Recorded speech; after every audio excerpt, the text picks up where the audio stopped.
আসসালামু আলাইকুম। Ivy simple cooking চ্যানেলে আবারও আপনাদের সবাইকে স্বাগত জানাচ্ছি আজকের এপিসোড দেখার জন্য।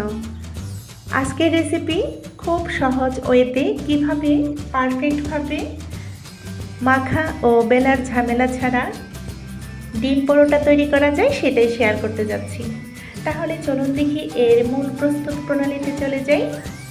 সবার প্রথম এখানে নিয়েছি মিডিয়াম সাইজের দুটো টমেটো আর কিছু পেঁয়াজ কলি ও কাঁচামরিচ ভালোভাবে নর্মাল পানি দিয়ে ধুয়ে কুচিয়ে নিয়েছি। এরপর দেশি মুরগির ডিম নিচ্ছে এখানে 8টা। যেহেতু দেশি মুরগির ডিমগুলো ছোট ছিল সেজন্য আমি এখানে 8টা ডিম ব্যবহার করছি। আপনারা আপনাদের পছন্দ মতো বা প্রয়োজন অনুসারে কমিয়ে বা বাড়িয়ে নিয়ে নিতে পারেন। তারপর ডিমগুলো ফেটে নিচ্ছি একে একে ভেঙে পেঁয়াজ কলি টমেটো কাঁচামরিচে উপরে রেখে দিচ্ছি। আমি এখানে পেঁয়াজ ব্যবহার করিনি কারণ এখানে যথেষ্ট পরিমাণ পেঁয়াজ কলি নিয়েছি সেজন্য। আপনারা চাইলে পেঁয়াজ ব্যবহার করতে পারেন পেঁয়াজ কলিটা বাদ দিয়ে। আর কাঁচামরিচ আমরা বাড়িয়ে বা কমিয়ে দিতে পারি, আমরা আমাদের পছন্দ মতো নিয়ে নেব। এরপর এখানে 6টা ডিম ভাঙা হয়ে গেছে আর স্বাদ মতো লবণ দিয়ে দিয়েছি। পরবর্তীতে আরও 2টো ডিম আমি এড করব এখানে। কাঁটা চামচের সাহায্যে ভালোভাবে ফেটিয়ে নিচ্ছি, দেখতে পাচ্ছেন।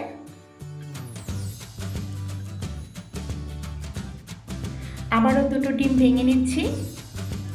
মনে হচ্ছিল যেন আরও 2টো দিয়ে দিই, প্রথমে ভেবেছিলাম যে 6টা ডিম দিয়ে করব।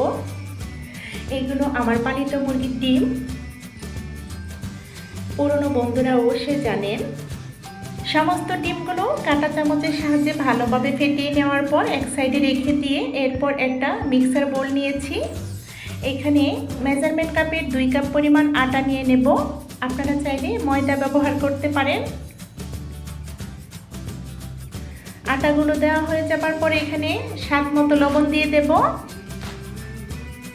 লবণটা দেওয়া হয়ে যাবার পর শুকনো উপকরণগুলো ভালোভাবে মিশিয়ে নেব।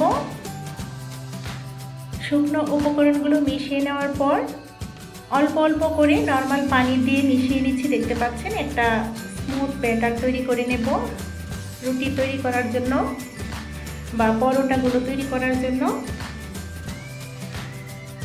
এই ব্যাটারটা একটু ধৈর্য সহকারে করে নিতে হবে, কোথাও যেন দলা পাকিয়ে না যায় আর একদম যেন পাতলা হয়ে না যায়, একদম ঘনও যেন না হয়ে যায়, সেদিকে লক্ষ্য রাখবো। তাহলে এই পরোটাগুলো খুব সুন্দর হবে। আপনারা চাইলে হ্যান্ড উইক্সের সাহায্যে কিন্তু এটা মিশিয়ে নিতে পারেন।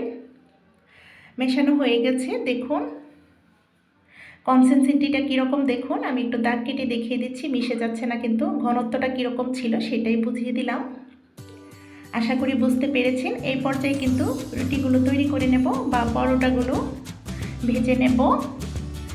চুলাতে একটা প্যান বসিয়ে দিয়ে অল্প পরিমাণ সয়াবিন তেল দিয়ে ব্রাশ করে নেব।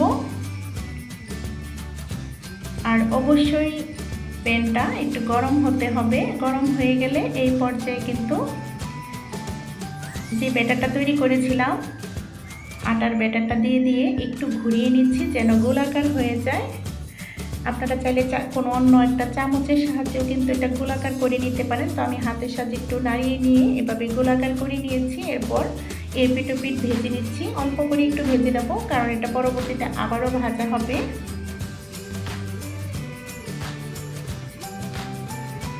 এইভাবে করে আমি আরেকটা দেখিয়ে দিচ্ছি।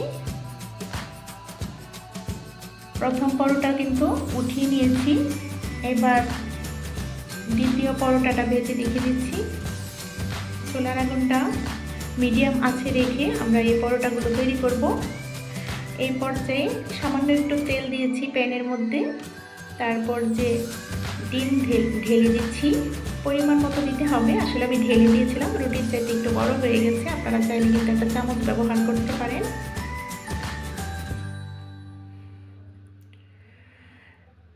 ডিমটা দেওয়ার পর ডিমের উপরে কিন্তু আমি একটা পরোটা দিয়ে এভাবে ফোল্ড করে নিয়েছি। আবারও একটু সয়াবিন তেল দিয়ে ভেজে নিচ্ছি। স্প্যাচুলারের সাহায্যে একটু উলটপালট করে নেব। চুলার আগুনটা কিন্তু বাড়িয়ে দিলে পোড়া লাগার চান্স থাকে। তাই আমরা চেষ্টা করব পরোটা ভাজার সময় চুলার আগুনটা একটু কমিয়ে রাখতে, তাহলে পোড়া লাগার চান্সটা থাকে না। তো প্রথম পরোটাটা কিন্তু উঠিয়ে নিয়েছি। আবারও আপনাদের সুবিধার্থে আরেকটা দেখিয়ে দিচ্ছি। আবারও একটু তেল দিয়ে দিয়েছি প্যানের গায়ে। দেওয়ার পর এখানে পরিমাণ মতো ডিম ঢেলে দিচ্ছি। আমি আবারও বলছি, আপনারা চাইলে একটা চামচ ব্যবহার করতে পারেন।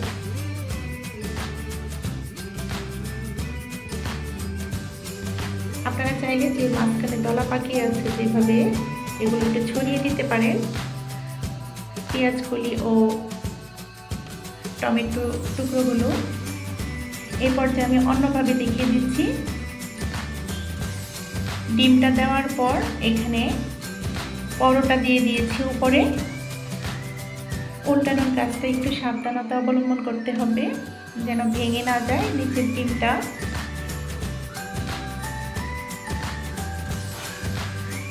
এটাকে অমলেট পরোটাও বলা চলে, ডিমের অমলেট পরোটা। তো আমি কিন্তু উল্টিয়ে নিয়েছি। উল্টিয়ে নেওয়ার পর আমি পরবর্তীতে আবারও একটা পরোটা উপরে দিয়ে দিচ্ছি। আপনারা আপনাদের পছন্দ মতো এই নাস্তাটা তৈরি করতে পারেন। আমি প্রথমে একভাবে দেখিয়ে দিয়েছি, একটা ডিমের অমলেটে একটা পরোটা দিয়েছিলাম। এখন একটা ডিমের অমলেটের দুনো পাশে কিন্তু আমি দুটো পরোটা দিয়েছি। আমি দুটোভাবে দেখিয়ে দিয়েছি, আপনাদের যেটা ভালো লাগে সেটাই ব্যবহার করতে পারেন। একটা পরোটা দিলে বোল্ড করতে হবে, আর দুটো পরোটা দিলে কিন্তু বোল্ড করার কোনো প্রয়োজন নেই। এটাও কিন্তু আমি এপিট ওপিট করে ভেজে নিয়ে উঠিয়ে নিলাম। এভাবে করে সমস্ত ডিম পরোটাগুলো ভেজে উঠিয়ে নিয়েছি। এখন আমি সার্ভ করে দেখিয়ে দিচ্ছি। খেতে এতটা সুস্বাদু হয়, ছোট বড় সবাই পছন্দ করবে। সকালে নাস্তায় রাখতে পারি, ঝটপট একটা নাস্তা। বাচ্চাদের টিফিনেও দিয়ে দিতে পারি এবং বাচ্চাদের বাবাদের টিফিন বক্সেও কিন্তু দিয়ে দিতে পারি। আশা করি এই সহজ ডিম পরোটা রেসিপিটি আপনাদের ভালো লেগেছে। টিপস সহকারে নতুনত্ব সহজ রেসিপি পেতে চাইলে অবশ্যই লাইক কমেন্ট শেয়ার করতে ভুলবেন না। চ্যানেলটাকে সাবস্ক্রাইব করার বিশেষ অনুরোধ রইল। পাশে থাকা বেল আইকনে ক্লিক করে দেবেন যেন নোটিফিকেশন সবার আগে আপনার কাছে পৌঁছে যায়। আর যারা করে নিয়েছেন এই কাজগুলো তাদেরকে অসংখ্য ধন্যবাদ ও আমার অন্তরের অন্তঃস্থল থেকে অনেক দোয়া ও ভালোবাসা। আমি কিন্তু উল্টে দেখিয়ে দিচ্ছি ভেতরটার অবস্থানটা। তো পরবর্তী ভিডিও দেখার আমন্ত্রণ রেখে আপনাদের সবার সুস্বাস্থ্য কামনা করে আজকের মতো ভিডিওটা এখানেই শেষ করব। সবাই ভালো থাকবেন, সুস্থ থাকবেন, আমাদের পাশে থাকবেন, আমাদের জন্য দোয়া করবেন। বাড়ির ছোট ও বৃদ্ধদের প্রতি বিশেষ যত্নশীল হবেন। আল্লাহ হাফেজ। আসসালামু আলাইকুম।